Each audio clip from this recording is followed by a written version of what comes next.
take your every attempt as your last attempt and for that you have to be very much exam ready। और उसके लिए आपको क्या करना पड़ेगा, आपको बार बार खुद को एनालाइज करना पड़ेगा, राइट, कि आप कितना पढ़ रहे हैं। यू हैव टू अंडरस्टैंड कि मुझे पहले एक नॉलेज बेस को डेवलप करना है, फिर मुझे सीक्यूज की प्रैक्टिस करनी है, फिर मुझे पीवाईक्यूज को समझना है, मुझे थीम्स को समझना है, फिर मुझे आंसर्स लिखने हैं, and then I have to analyse that also, right. अब मैंने कुछ बच्चे ऐसे भी देखे हैं जो पहली रीडिंग में ही नोट्स बनाने लग पड़ते हैं, and that is the most stupid thing to do because in your first reading you are just understanding the things. If you will start making notes in your first reading, उससे क्या होता है, you start replicating the whole books into your notes, and then book चाहे 100 pages की हो, आपके notes 200 pages के बन जाते हैं। So that is not a correct approach. ऐसा कभी नहीं होता है कि एकदम से यूपीएससी उठेगा और आपको कुछ अलग ही क्वेश्चंस पूछने लग पड़ेगा। This never happens, okay. So sometimes as new aspirants we think कि आज तक जो आया है क्या पता यूपीएससी कुछ नया ही पूछे। ऐसा नहीं होता है। You just have to understand कि जो यूपीएससी पिछले 8-10 साल से पूछ रहा है वो उसी नेचर ऑफ क्वेश्चंस है, जो उसी तरीके से वो आगे भी पूछेगा। एकदम से कुछ अब्रप्ट चेंज नहीं आएगा। I started my full-fledged preparation after I joined the Ultimate Assessment Program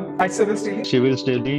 Civils Daily. Civils Daily. There is a 12-month strategy which I have done on Civils Daily platform only. I reached out to the Civils Daily team. Civils Daily. Current affairs में Civils Daily. Civils Daily. Civils Daily. With Civils Daily. Civils Daily. Civils Daily. Civils Daily. A mentorship program of Civils Daily, and that did help me a lot. So first thing first that is given in this slide कि आप कई बार हम preparation करने चलते हैं तो what happens is कि preparation में ही हम एक कंफर्ट जोन डेवलप कर लेते हैं, right. So in that comfort zone आप खुद को एनालाइज करना भूल जाते हो। आप ये सोचते हो कि मेरे पास इतने अटेम्प्ट्स हैं, कोई बात नहीं, इस अटेम्प्ट में नहीं हुआ तो अगले अटेम्प्ट में हो जाएगा।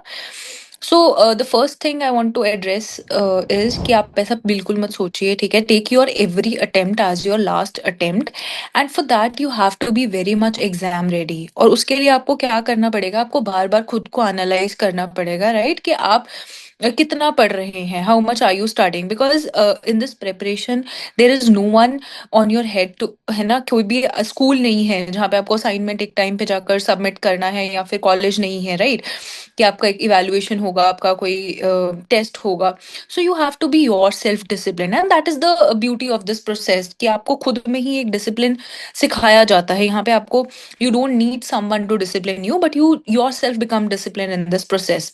But who becomes discipline in this process actually clears this exam. और उसके लिए आपको हमेशा खुद को क्वेश्चन करते रहना है कि मेरा प्रोग्रेस कितना है। Not only in 1 month, you have to check your progress हर रोज का, है ना। आपको rather daily you should maintain this. I use to do this and I have seen many toppers doing this. एक जर्नल आप बना सकते हैं अपना, where you can like regularly analyse कि आज मैंने जो टारगेट्स रखे थे क्या मैं वो पूरे कर पाई हूँ या नहीं कर पाई हूँ, या फिर मेरे मंथली टारगेट्स क्या हैं, मेरे वीकली टारगेट्स क्या हैं। So that is very important, right. Next, so for that obviously you have to get your systems right. और उसके लिए आपको समझना है कि यूपीएससी की जो तैयारी है वो कुछ फेजेस में बंटी हुई है ना। ऐसा तो है नहीं है कि जो बच्चा पहली बार में ही बैठा हुआ है, you are in your first month and you are writing answers. That is not possible. It is not possible because you have to have a systematic approach to your preparation. अब कई बच्चे क्या होते हैं कि अभी तैयारी का भी नहीं पता है, they don't know about the good books, the main or the main list of the books, but they are already saying कि okay मुझे answers लिखने सीखने हैं।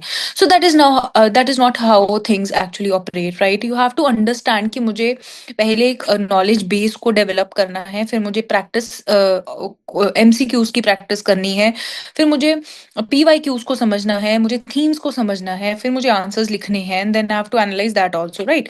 So that is very important कि आपको कौन सी कॉम्पिटेंसीज की इस एग्जाम में जरूरत है, आप उसको समझें, उसको अंडरस्टैंड करें, and then you have to quantify your preparation, not blindly, right.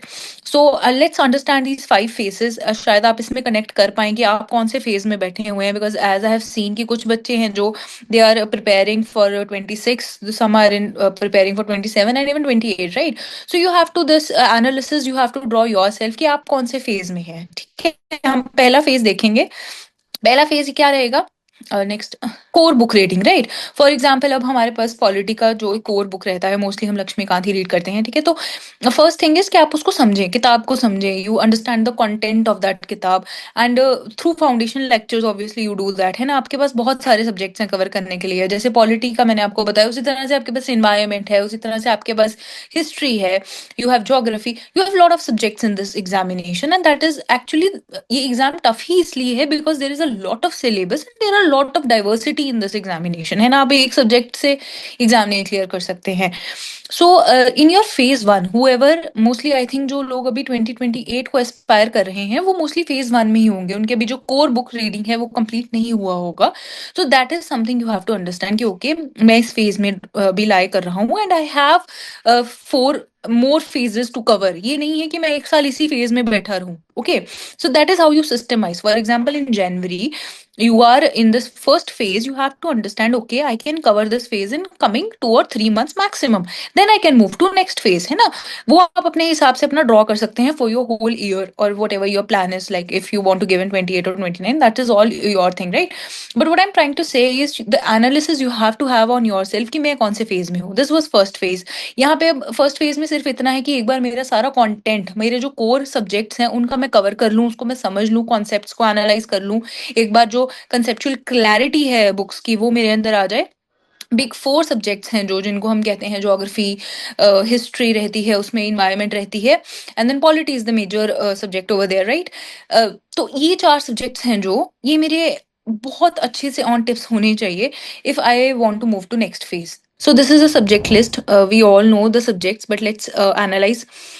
मैं बिग 4 की जगह आपको बिग 5 कहूंगी, ठीक है. पहले हमने बिग 4 बोला बिकॉज अभी हमने देखा है कि geography has also entered a lot of prominence in this exam. GS1 का जो पेपर आता है उसमें भी ज्योग्राफी के क्वेश्चंस बढ़ रहे हैं और प्रीलिम्स में भी क्वेश्चंस बढ़ रहे हैं. तो पहले हम ज्योग्राफी को थोड़ा निग्लेक्ट करते थे, but now we are going to have geography also in our big 5.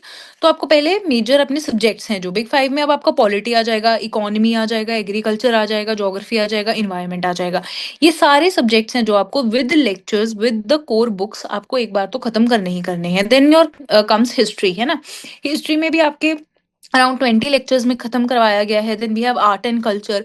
Art and culture has only 12 lectures because इसका कॉस्ट बेनिफिट रेशियो हमने देखा है आर्ट एंड कल्चर का.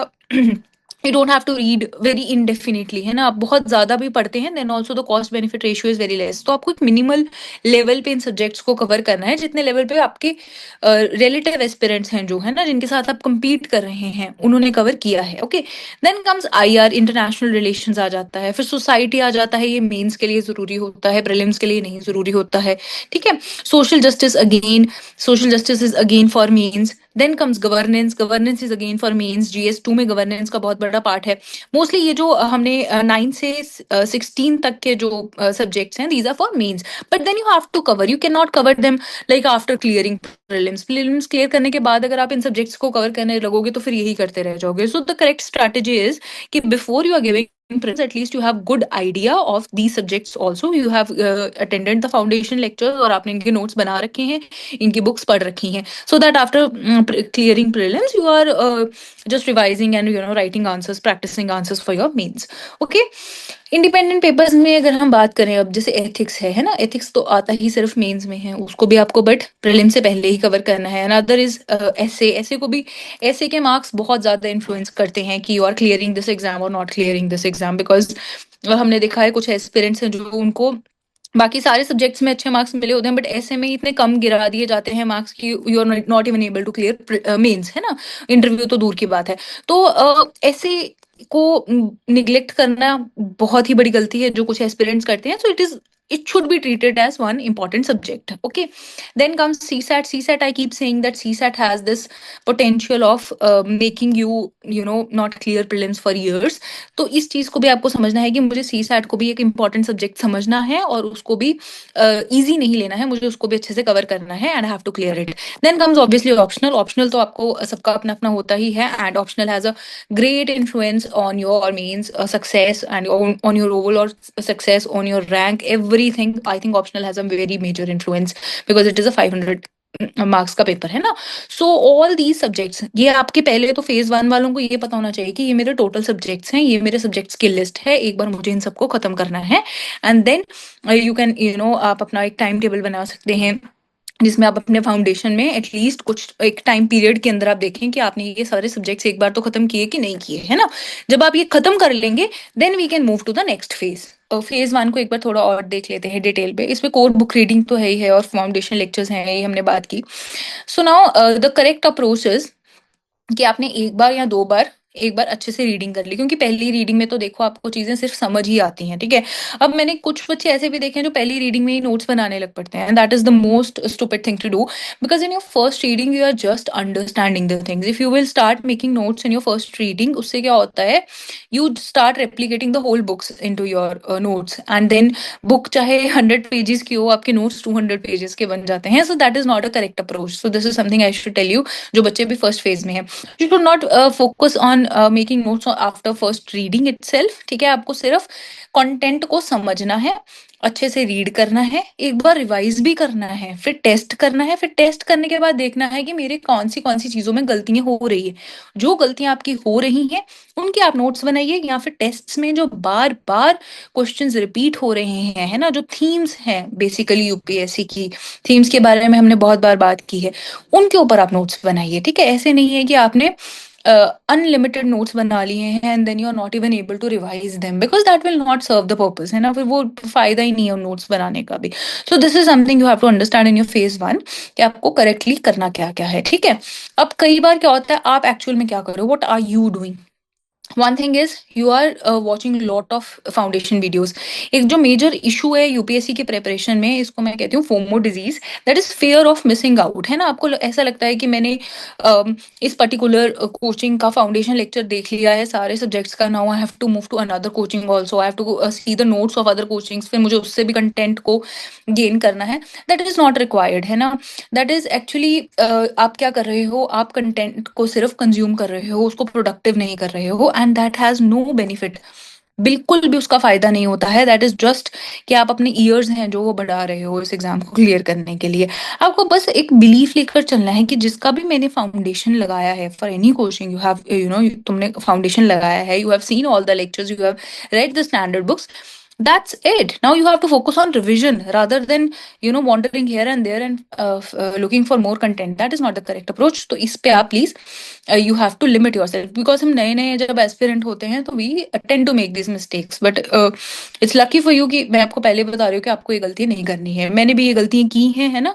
तो it's very important for me to tell you that you don't make the same mistakes. Next.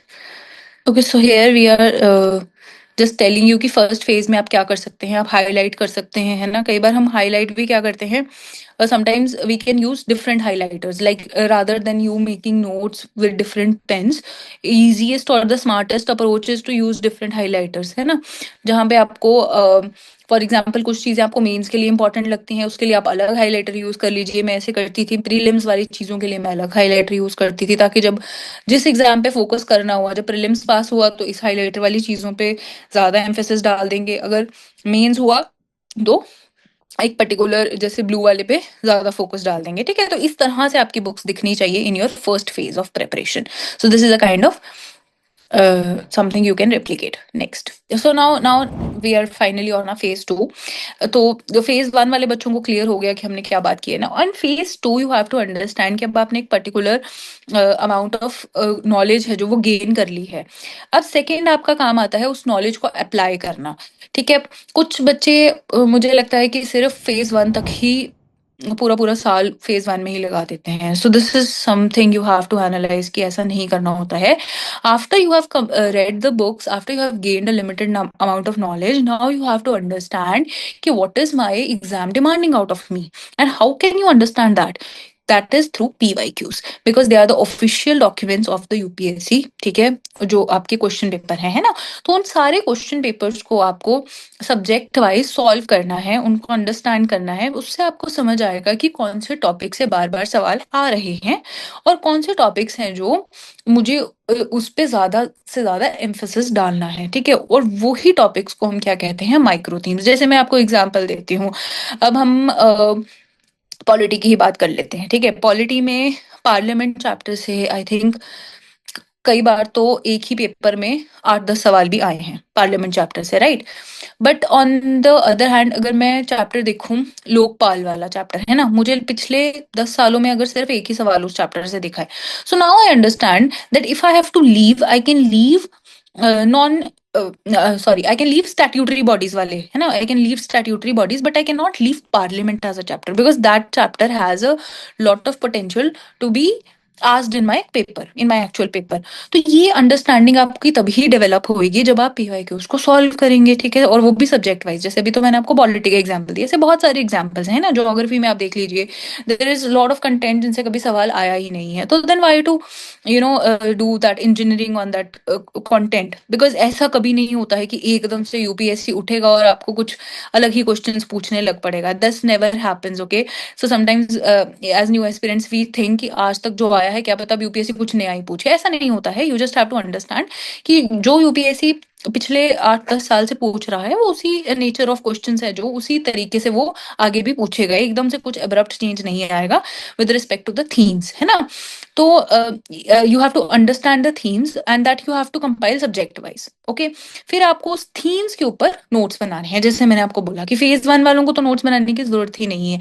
अब जैसे हम simple बात करें, अगर मैं एंशिएंट इंडिया की बात करूं, ठीक है, एंशिएंट इंडिया में मुझे पता है कि जो इंडस वैली सिविलाइजेशन है उससे बहुत बार सवाल आ चुके हैं। So that means that Indus Valley civilisation requires my interest and requires me to make notes, है ना। तो आपको ये चीज को बहुत अच्छे से समझना है। जब आपने ये असेसमेंट कर ली हर सब्जेक्ट की और इस हिसाब से नोट्स बना लिए, तो then prelims will not become a difficult thing for you. That's the same thing for mains also, that's the same thing for prelims also, ठीक है। नेक्स्ट देखेंगे। तो ये अब आपको ना खुद ही एनालाइज करना है कि आप कौन से फेज में है। For example if you are in phase 1, you have to understand कि मुझे अपना फेज 1 है जो वो पर्टिकुलर टाइम में खत्म करना है, फिर मुझे अपने फेज 2 पे आना है। फेज 2 पे मुझे सारे पीवाई क्यूज करने हैं। मुझे लगता है कि फेज 2 है जो खास करके क्वेश्चन सॉल्विंग जो फेज रहता है, माइक्रो थीम्स वाला जो फेज रहता है, it should not take more than 2 months, है ना। तो आपको इससे ज्यादा देने की जरूरत नहीं रहती है। फॉर एग्जाम्पल जो बच्चे अब 27 में अटेम्प्ट करने का सोच रहे हैं, they have good amount of time, so they can give like 3 months to first phase and then they can move to next thing, right? चलिए नेक्स्ट देखेंगे। अब ये देखिए, इस तरह से हमने माइक्रो थीम्स हैं जो उनको बांट रखा है। We have seen that in geography there are 35 micro themes which have questions. Prelims में उनसे 333 क्वेश्चंस आए हैं, मेंस में उनसे अराउंड 100 क्वेश्चंस आए हैं, ठीक है। देन पॉलिटी में आप देख लीजिए, देर आर अराउंड 45 थीम्स जिनमें मेंस में 106 क्वेश्चंस बने हैं और प्रीलिम्स में 296 क्वेश्चंस बने हैं। सो ये एक एनालिसिस है जो आपको सिविल डेली ऑलरेडी करके दे रहा है, ठीक है। सो ओवरऑल आपके जो 17 सब्जेक्ट है मेजर, और उनमें से जो 10 प्रीलिम्स के सब्जेक्ट्स हैं, they hold around 426 micro themes, ठीक है।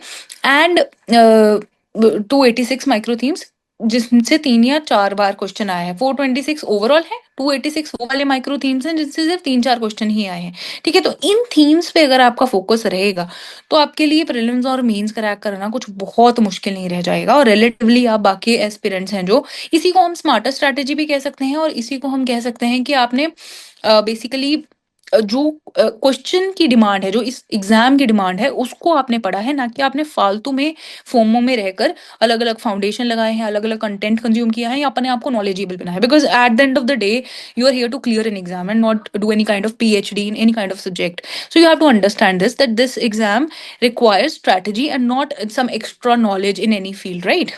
Next देखेंगे। So again this is I think with respect to themes, है ना। अब जैसे पॉलिटी की बात कर रहे थे हम, तो पॉलिटी में what we have seen that fundamental rights और फंडामेंटल ड्यूटीज हैं जो, है ना, उनसे आपके कितने कितने क्वेश्चंस आए हैं, that has been shown over here के अराउंड 28 क्वेश्चंस प्रीलिम्स और मेंस के मिलाकर सिर्फ फंडामेंटल राइट्स और फंडामेंटल ड्यूटीज से ही आए हैं, है ना।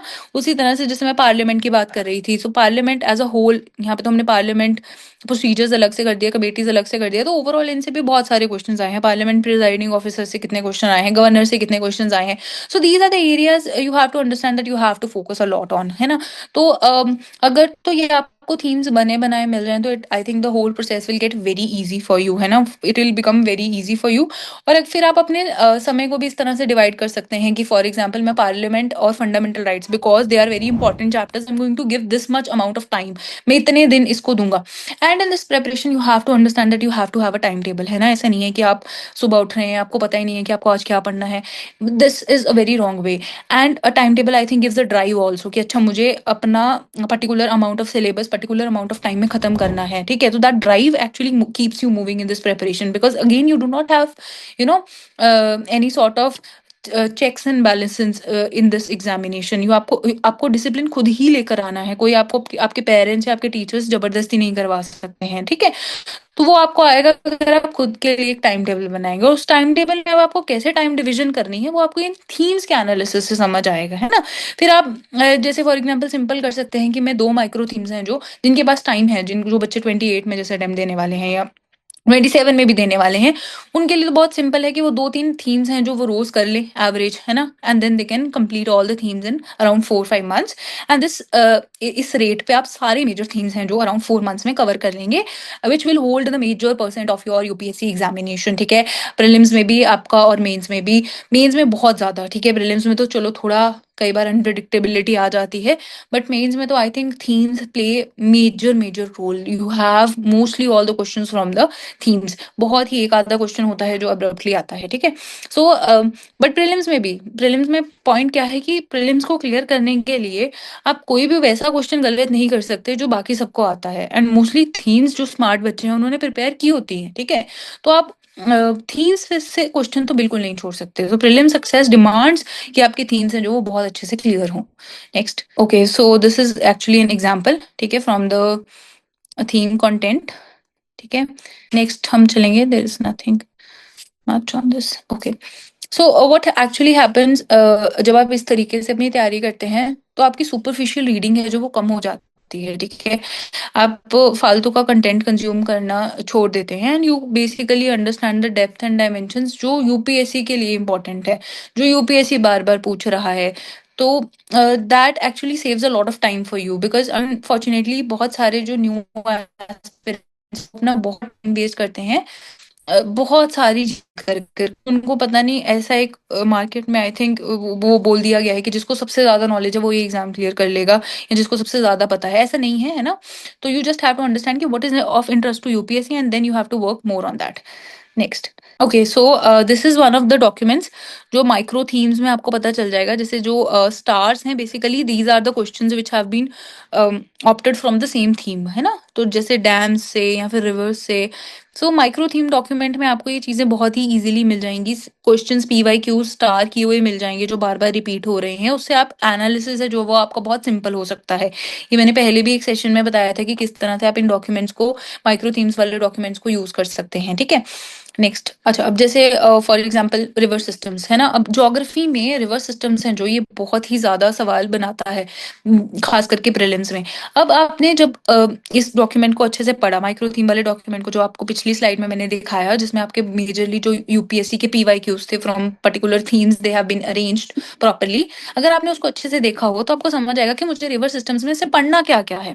ये भी एक बहुत इंपॉर्टेंट चीज है, आपको ये समझना है। अब जैसे मैंने आपको बोल दिया कि हाँ भाई, river systems is a micro theme, you have to read about it. Sometimes you miss the important things and you start reading the non important things. तो वो आपको कैसे समझ में आएगा, जब आप एक तो क्वेश्चन सॉल्व करेंगे और एक आप डायमेंशन समझेंगे कि यूपीएससी कौन सी चीजें मुझसे पूछ रहा है। जैसे कि ओरिजिन ऑफ रिवर है, जो कहाँ से, वो कौन सी स्टेट से या फिर कौन से पर्टिकुलर प्लेस से ओरिजिन करती है वो रिवर, उससे सवाल बना है, ठीक है। अब पर्टिकुलरली फॉर एग्जांपल अगर वो सवाल बना है रावी रिवर के ऊपर, तो अगली बार वो रिवर गोदावरी हो सकता है। सो दैट मेक्स, मुझे ऑटोमेटिकली समझ में आ गया कि जितनी भी मेजर रिवर्स हैं मुझे उसका ओरिजिन पता होना चाहिए। सेकेंड कम्स ट्रिब्यूटरीज, है ना। तो इस तरह से आपको हर एक स्टेप वाइज देखना है कि पर्टिकुलर थीम से कितने सवाल बन सकते हैं। वो आपको कैसे समझ में आएगा, जब आपने वो सवाल सॉल्व किए हैं अपने फेज 2 में।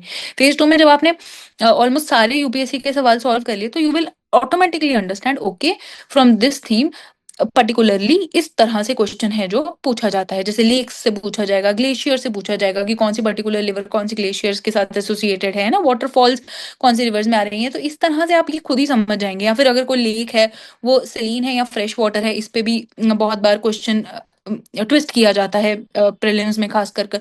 So you kind of get an understanding when you do this sort of practice कि आपको क्वेश्चंस हैं जो वो कैसे पूछे जा रहे हैं और कहाँ पे आपको घुमाया जा रहा है, कई बार स्टेट्स गलत दे रहा है।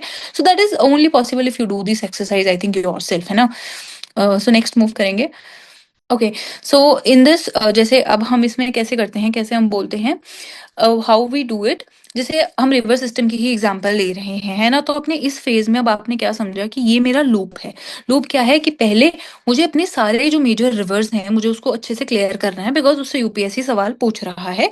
That would be the starting of my loop. I will read about it, I will read the micro theme material on it, then I will solve question on it, I will see where I am lacking, I will make the correction notes out of it. जहां पे भी मेरा question गलत हो रहा है उस चीज पे मैं दोबारा एम्फेसाइज करूंगी ताकि वो दोबारा गलत ना हो। And then hereby I will close the whole loop, है ना? This I will do with almost all the themes. That is the whole idea. इस तरीके से आप तैयारी करेंगे तो आपका जो तैयारी है it will be basically exam oriented तैयारी, एंड नॉट लाइक ऐसे ही आपका मतलब फालतू में आप कुछ भी पढ़ते नहीं रहेंगे। Okay, next, this is level 2 of river systems. जैसे पहले आपने देखा कि कौन से एरिया से क्वेश्चन आते हैं। So now this is level 2। Level 1 था जहाँ पे वो सिर्फ ओरिजिन पूछ रहा है मुझसे, या फिर वो मुझसे पूछ रहा है कि इसकी ट्रिब्यूटरीज क्या है, या फिर वो मुझसे पूछ रहा है कि इसका कौन सी स्टेट्स में ये बहती है। Now it can move little further when it is asking question. Level 2 is little difficult type of question. जैसे उसने पूछ लिया, एक एग्जाम्पल ले लेते हैं, with reference to the river Luni, which of the following statements is correct, है ना? Again, flows into Gulf of Khambat, flows into Gulf of Kutch, flows into Pakistan and merges with tributary of Indus. It is lost in the marshy lands of Run of Kutch. अब ये जो D वाला option है ना, ये correct है, but ये fact अगर आपको पता है लूनी रिवर के बारे में तभी आप वहां पे ये सही कर पाएंगे, ठीक है? So again with respect to river system, since lot of questions are being asked, so I have not, मैं अपनी तैयारी को लिमिट लेवल 1 पे नहीं करूंगी। मैं हर एक रिवर के जो इंपॉर्टेंट फैक्ट्स हैं उनको भी समझूंगी, so that if any question appear from such rivers, इतने लेवल का भी क्वेश्चन आ गया तो मैं उसको अटेम्प्ट कर लूंगी, ठीक है? नेक्स्ट, तो डेप्थ कौन से टॉपिक्स में लेकर आनी है मुझे अपनी तैयारी में, वो भी आपको यहीं से समझ आएगा। दिस इज समथिंग इंपॉर्टेंट, है ना? अब जैसे ये लेवल 3 ही हो गया, ये क्वेश्चन आई थिंक 24 में ही आया था। With reference to Himalayan rivers, आपको सारी रिवर्स हैं जो अरेंज करनी है मैप के हिसाब से फ्रॉम वेस्ट टू ईस्ट, है ना? तो अब आपने पहले लेवल पे आपने सारी रिवर्स को अंडरस्टैंड कर लिया, सेकंड लेवल पे आपने सारी रिवर्स के इंपॉर्टेंट फैक्ट्स वगैरह पढ़ लिए, थर्ड लेवल पे अब आप क्या करेंगे, you are going to see the map. आप मैप के अंदर रिवर्स के जो मेजर मेजर पॉइंट्स हैं, फॉर एग्जांपल कि कौन सी स्टेट्स में वो बहती है, या कौन सी दूसरी रिवर्स के साथ उसका लिंकेज हो सकता है ना? वो वाली चीजें भी आप समझेंगे। That would be level 3 type of preparation, and this I will do only for the themes which are being asked again and again. I will not do it for any common topic. जैसे river systems एक important topic है, अब मैं इसको compare कर लूँ एक ऐसे टॉपिक के साथ जिससे क्वेश्चन आ ही नहीं रहे हैं, और मैं वहां पे लेवल 1, लेवल 2, लेवल 3 की तैयारी कर रही हूँ, तो then I am wasting my time. So the whole idea of micro themes is कि आपको इस पर्टिकुलर थीम पे बिकॉज लॉट ऑफ देना है एंड देन आपको फ्लैश नोट्स पढ़ना शुरू कर देना है। That is not the idea. The whole idea is कि पहले आपको अपना स्टैंडर्ड बुक्स अच्छे से पढ़ना है फेज 1 में। फेज 2 में आपको अपना अच्छे से you have to understand the PYQs and you have to understand the themes which are being asked. Themes को आप समझे। फिर अगली अगली चीज आप क्या कर सकते हैं, फ्लैश नोट्स। फ्लैश नोट्स क्या है? That is the most comprehensive and the most consolidated notes which are provided to you in your next phase of preparation, जिससे आपको सिर्फ रिवीजन करनी है, because now you have good idea. बस important facts which have tendency कि वो आप बार बार भूल जाएंगे, वो आपको फ्लैश नोट्स की तरह प्रोवाइड कर दिए गए, so that you do not have to do the मेहनत yourself and you can just look at the flash notes and keep remembering. Recall strategy से आप बार बार याद करते रहें कि okay this was the major factual areas जहाँ पे मैं डिसरप्ट कर सकती थी, and now through flash notes मैं इसको बार बार रिवाइज कर पा रही हूँ। Next, okay, then the whole analysis is given in this, like flash notes का ये यहाँ पे सैंपल दिखा दिया है ना। तो आपको पूरा एक फ्लैश नोट्स में आपको मेजर मेजर जो फैक्ट्स थे वो आपको एक ही जगह पे कंसोलिडेटेड मिल गए, तो आपको रिवाइज करना बहुत ईजी रह गया है, right? Next, here also the flash notes are being shown, ठीक है, and then you can see the questions. Next, okay, so now let's understand with respect to subject polity. अब यहाँ पे हमने देखा कि कुछ डायमेंशंस जो यूपीएससी बार बार पूछ रहा है, जैसे कि कंसेप्चुअल चीजें पूछता है, पार्लियामेंट्री फॉर्म ऑफ सिस्टम है जो उसके कुछ कॉन्सेप्ट्स पूछ लेगा, या एक क्वेश्चन बहुत बार रिपीट हो रहा है कि what is constitutional form of government, है ना? तो ये सब कुछ कॉन्सेप्ट्स हैं। Then comes the factual things. Factual में पूछ लेगा कि पर्टिकुलरली जैसे फॉर एग्जाम्पल पैक में कितने मेंबर्स हैं, दैट इज अ फैक्ट, है ना? या लीडर ऑफ ऑपोजिशन कब एक स्टैट्यूटरी रिकॉग्निशन मिली उसको, किस ईयर में मिली, वहां पे प्ले कर देगा. So these are the dimensions of interest for UPSC, है ना.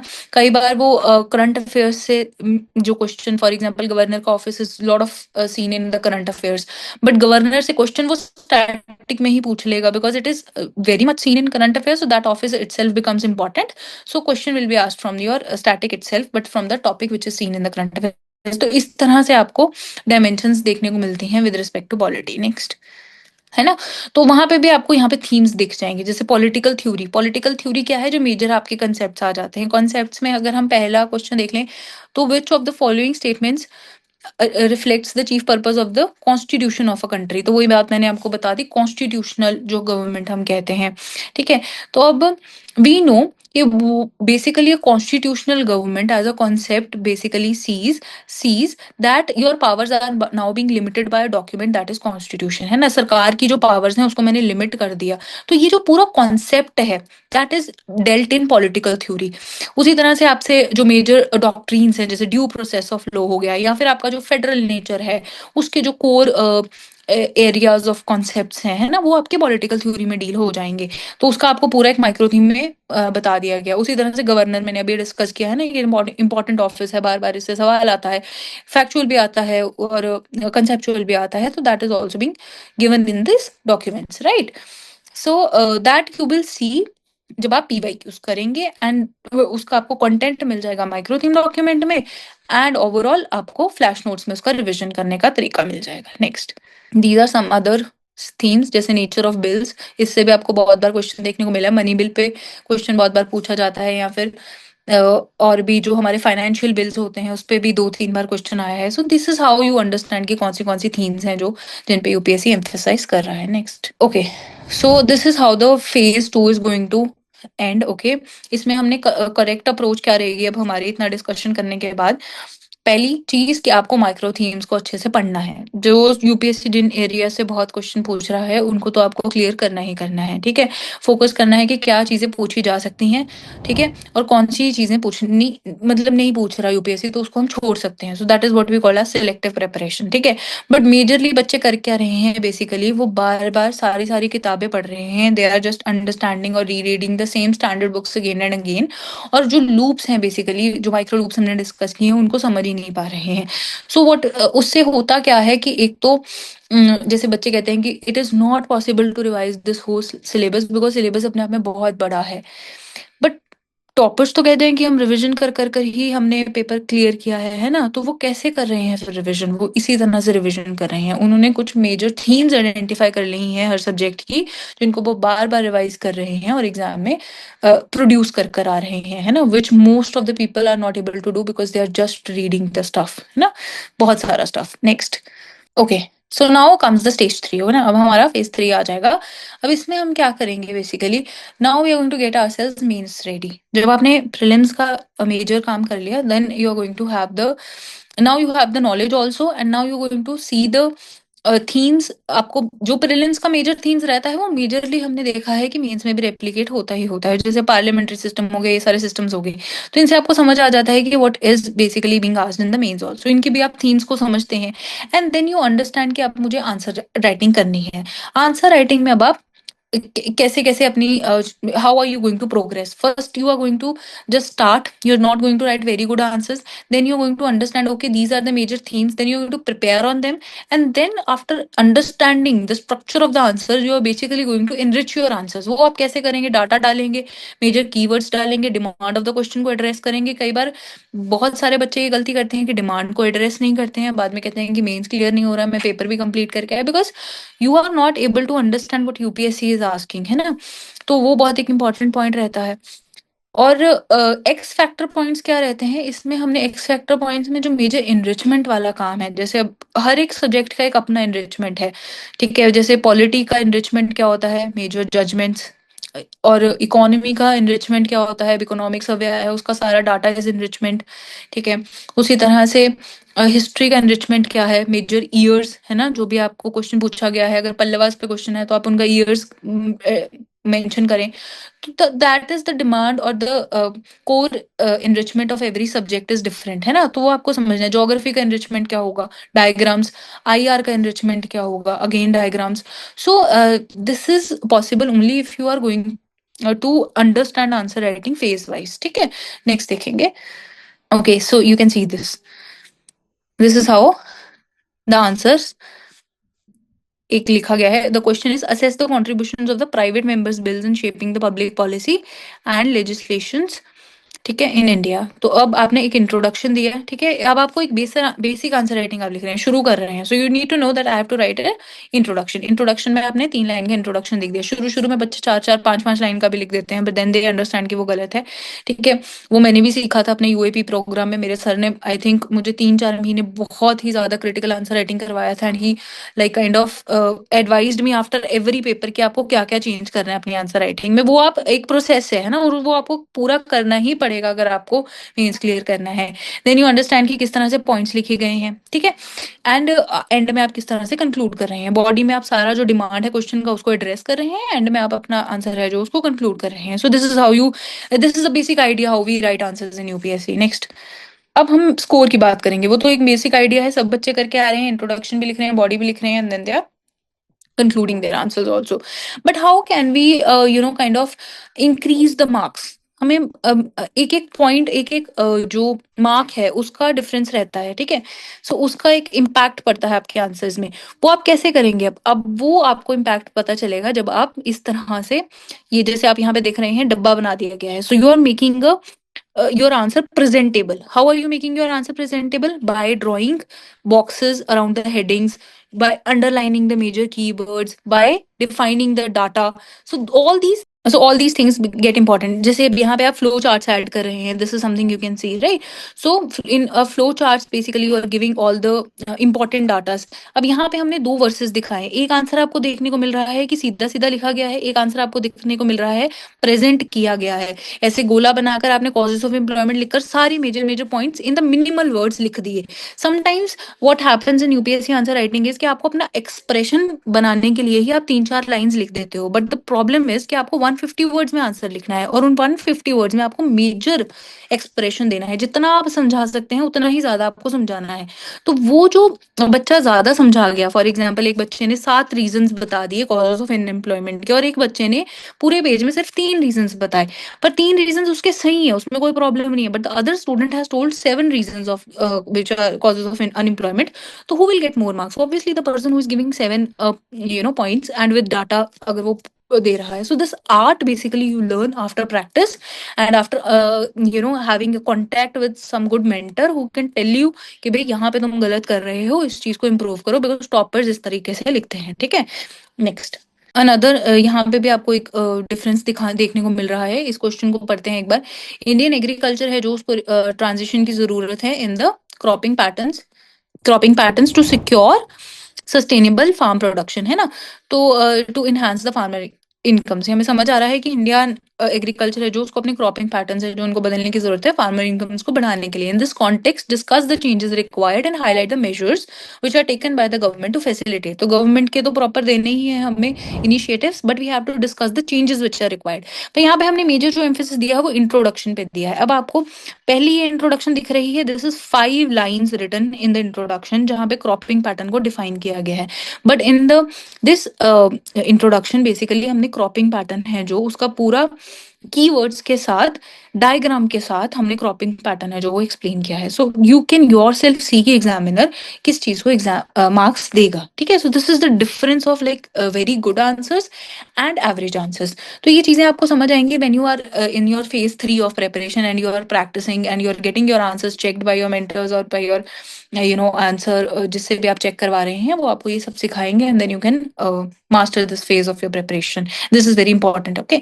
Next, okay, answer writing approaches हैं जो वो आपको हर एक PYQs में है ना, आपको मेजर फ्रेमवर्क्स हैं जो वो मिल जाएंगे, ठीक है। You can get the introductions, conclusions of every topic.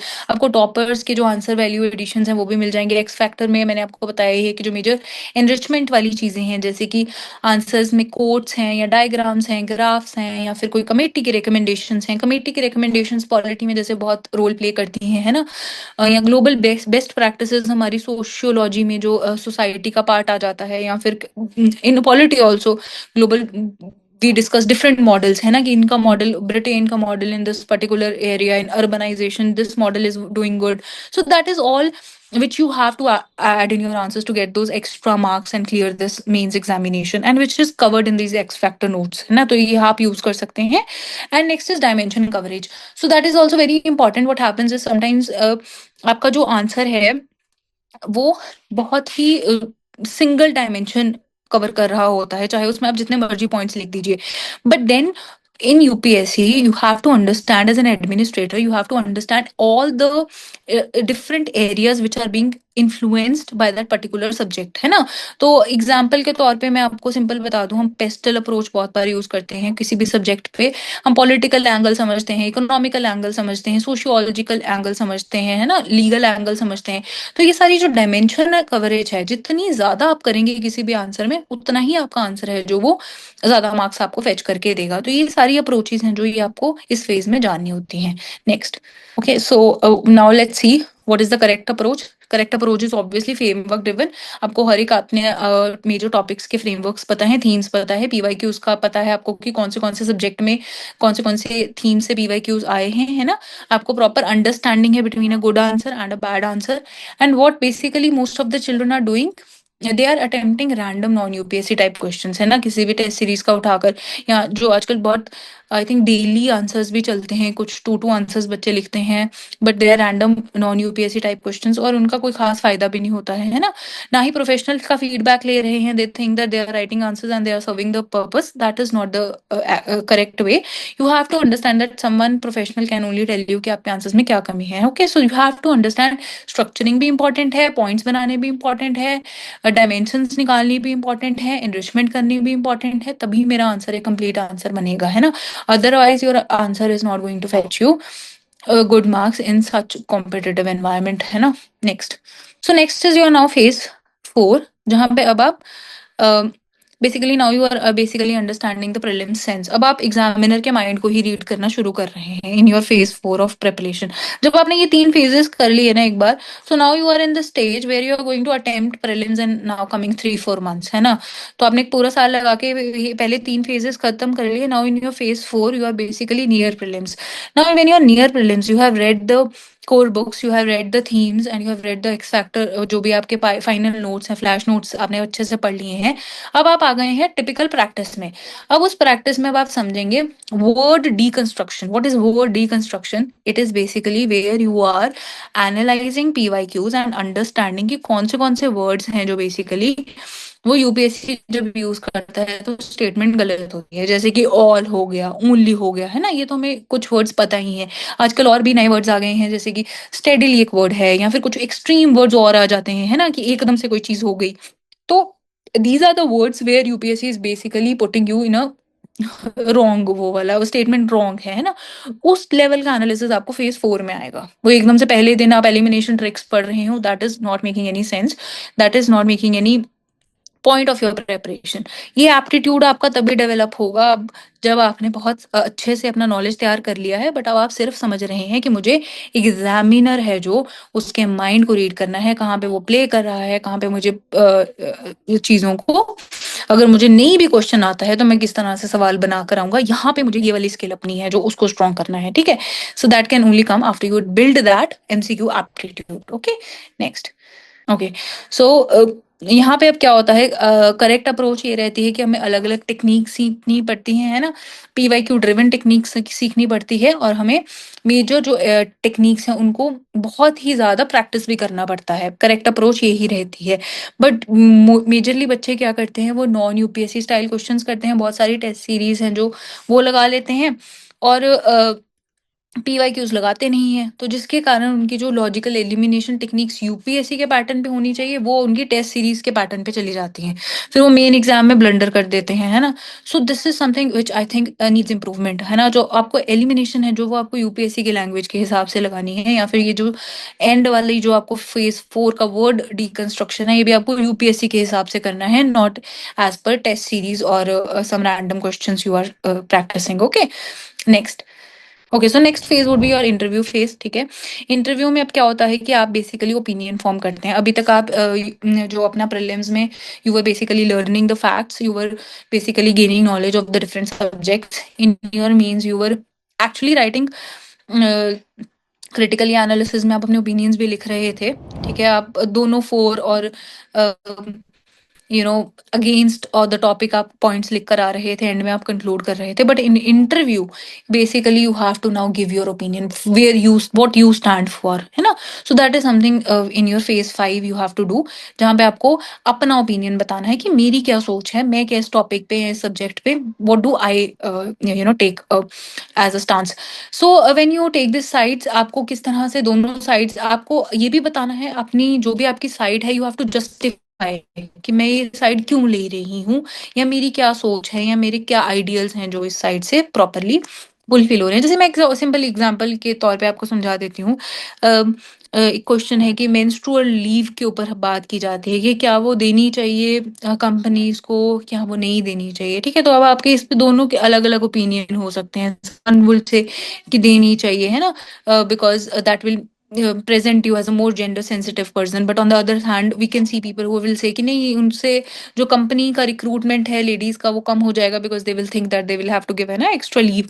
So the employment जो लेबर फोर्स पार्टिसिपेशन रेट है वो ऑलरेडी लो है women का, तो और लो हो जाएगा। So this is how may be both the opinions are right, है ना, but you have to take a side and you have to give a pure justification कि मैं ये क्यों साइड ले रहा हूँ या मेरी क्या सोच है इसके ऊपर, है ना। फिर आपको ये भी समझना है कि कुछ क्वेश्चंस मुझे अ, छोड़ने हैं इन इंटरव्यू ऑल्सो, है ना। इंटरव्यू इज नॉट लाइक कि आपके ऊपर अगर आप कुछ क्वेश्चंस नहीं आंसर करके आ रहे हैं तो they are not going to जज you, okay. You just they are just at time seeing your honesty, कि अगर इसको क्वेश्चन नहीं आता है तो ये डायरेक्टली मुझे बोल रहा है कि sir I am really sorry, I have to read more on that, है ना। तो इस तरह से आपको क्लैरिटी बहुत जरूरी है कि आप उन क्वेश्चंस को छोड़ दें, rather than attempting them wrong, या फिर rather than blabbering over there, है ना। उससे आपका बहुत ही गलत एक पर्सनालिटी निकल कर आता है कि इस बच्चे को नहीं आता है, तब भी ये हमें शो कर रहा है कि इसे आता है, right. And so this techniques और दीज इंटरव्यू वाला जो फेज है, this is the most interesting phase, है ना। इसमें you just discover lot of about yourself also, and finally you can cross the bridge when we get there, है ना। ये हम कर लेंगे, बट पहले वाले जो 4 फेज हैं इस पे आपको बहुत ज्यादा वर्क करने की अभी मुझे लगता है कि बच्चों को जरूरत है, and then phase 5 will be done when we reach there. Next, okay, so one question which I see most of the time, how do I make notes? तो ये मैंने आई थिंक एड्रेस कर ही दिया है सेशन में कि notes जो होते हैं वो कंप्लीट रेप्लिकेशन ऑफ बुक्स तो कभी नहीं होने चाहिए। नोट्स जो होते हैं वो आपको डायरेक्टली आपके एग्जाम में यूज हो जाएं, ठीक है। तो एक तो वो माइक्रो थीम बेस्ड ही होनी चाहिए, है ना, फालतू के जो चीजें पूछी नहीं जा रही हैं। कई लोग तो न्यूज़पेपर से नोट्स बनाने बैठ जाते हैं, तो ऐसी चीजें आपको नहीं करनी है, they are not useful, okay. Second is consolidate notes का मीन है कि चीजें कंसोलिडेट की गई हैं। अगर आपकी बुक 100 पेजेस की है तो आपके नोट्स 20 पेजेस की ही होने चाहिए maximum, so that you understand the real फायदा of those notes. Otherwise what's the point? And last minute revision ready notes I think are very important for mains also and for prelims also, because जितना आप इस paper में revise कर कर clear मतलब आप benefit ले सकते हैं, क्लियर बेनिफिट ले सकते हैं, उतना आप बार बार नई चीजें पढ़कर तो बिल्कुल नहीं ले सकते। The key is to limit your resources and revise them again and again, okay. Next, okay, so let's see in this note making में हम लेवल 1 है कि आपने फंडामेंटल राइट्स के 33 पेजेस एक बार रीड किए। नेक्स्ट, उसके बाद आपने फ्लैश नोट्स हैं जो उनको रीड किया, है ना, उनको प्रायोरिटाइज किया।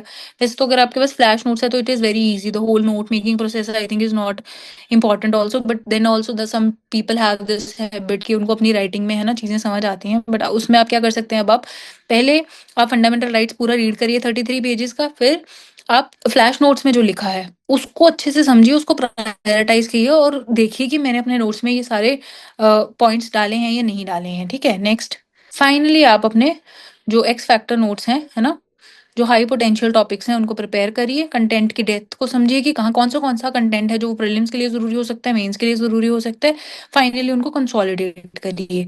वैसे तो आपको बने बनाए नोट्स भी एक्स फैक्टर नोट्स के हिसाब से मिल ही रहे हैं, but then you have to see your needs. If you are getting मतलब आपको लग रहा है कि एक्स फैक्टर नोट्स से ही मैं बार बार पढ़कर सही कर सकता हूँ, तो then there is no need also. ऐसा भी कुछ जरूरी नहीं है कि बच्चे जो नोट्स नहीं बनाते हैं उनका एग्जाम क्लियर नहीं होता है, ठीक है। So that is something you have to analyse yourself कि आपके लिए क्या वर्क कर रहा है, क्या नहीं वर्क कर रहा है। Most of the people clear by just underlining and revising only and not making their own notes. अगर आपको बनी बनाई चीज मिल रही है तो I think there is no use. Already time का बहुत इस पेपर में कंस्ट्रेन रहता है, but then even if you want to make sure कि वो हाईली बेनिफिशियल है ना नोट्स हो, फालतू का उसमें कुछ ना लिखा गया हो। Next, okay, so for UPSC 2027, जो बच्चे 27 में अटेम्प्ट देना चाहते हैं उनका आइडियली February 26 से अगर वो अपना स्टेज 1 शुरू कर रहे हैं, है ना, तो वो अपने कोर जो बुक्स हैं, जो हमने बिग 4 डिस्कस किया था या मैंने उसको बिग 5 कन्वर्ट कर दिया था, उनको आप एटलीस्ट अच्छे से पढ़िए। February 26 से लेकर May 26 तक तो आप उसको खत्म करें, है ना। प्रीलिम्स की जो फिर आप एक बार प्रीलिम्स अटेम्प्ट भी कर लें, nothing is going to happen, you can attempt it at your homes also. और उससे आप समझे एक रियलिटी चेक लें, खुद को चेक करें कि मैं कहाँ स्टैंड कर रहा हूँ या मेरे कितने मार्क्स बन रहे हैं, कहाँ पे मेरी गलतियां हो रही हैं, एटलीस्ट इतना आप करें। नेक्स्ट, ठीक है। और फिर उसके बाद आप अपना आफ्टर लाइक मे, जब आपको एक असेसमेंट आ गया, then you can start hitting the 50% of UPSC competition, ठीक है। उसके बाद आप क्या करें कि आप अपने यहाँ रिविजन कंटिन्यू रखें, कोर बुक्स कंटिन्यू रखें, पीवाईक्यूज फेज 2 पे आ जाए, है ना। Then you start understanding the themes which are being asked, ठीक है।